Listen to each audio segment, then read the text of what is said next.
Eto mga boss, Cuadrolas Casimero nagbanta na. Gugulatin daw niya ang bansang Japan dito kay Luis Pantera Nery mga idol. Mukhang magpapasika talaga itong si Cuadrolas mga boss sa laban niya ngayong June 6. Sa kabilang banda, Carlos Martin panalo po sa kanyang laban nung nakaraan mga idol dito kay Dimasilio.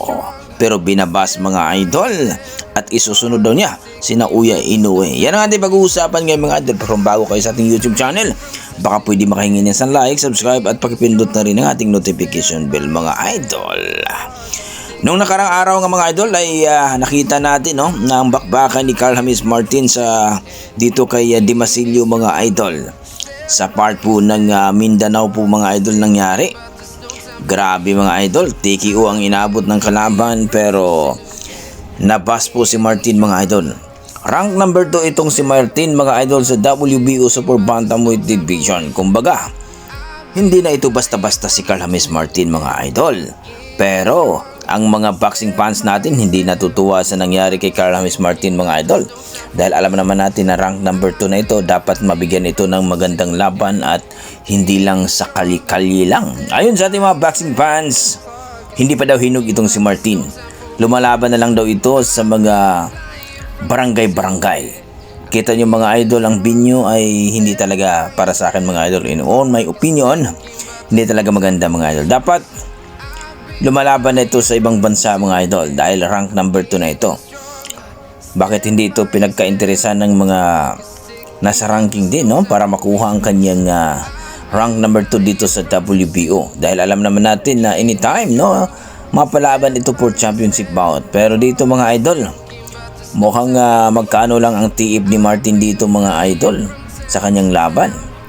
So bagamat panalo po si Martin pero nababas po si Martin, lumalaban na lang ito ng inter-barangay. Medyo masakit ito mga idol sapagkat rank number 2 itong si Carlos Martin. Kung titingnan natin si Casimero mga idol, walang belt yan, wala pa sa ranking pero lumalaban yan sa bansang Japan. Kung saan-saan lumalaban yan mga idol. Talagang malupit itong si Casimero. Pero ito si Martin mukhang wala ata pa itong ganyan sinabi ko mga idol, wala pa itong promotion hindi pa ata ito nakapapirma ng kontrata dito sa MP. Bakit lumalaban ito sa barangay-barangay lang daw mga idol? So kayo, ano masasabi nyo sa laban ni Martin na panalo po mga idol? At ayon kay Carlos Martin mga idol, isusunod daw niya si Naoya Inoue. Well mga idol, nagbanta na itong si Martin mga idol na dahil sa kanyang panalo dito kay Dimasilio, isusunod daw niya si Naoya Inoue. Ang problema mga idol, wala po sigurong promotion itong si Martin. Walang promoter ito.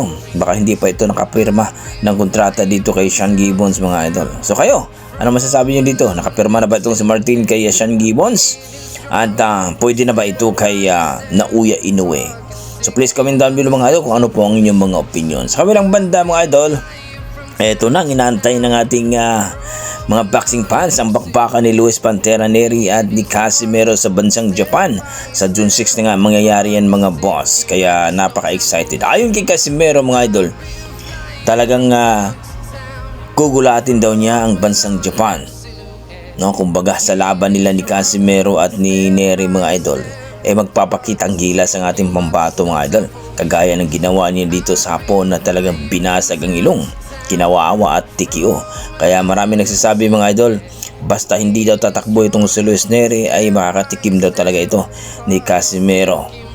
So ako para sa akin mga idol, may gagapang talaga dito mga idol dahil pareho itong malupit pareho po itong world champion mga idol.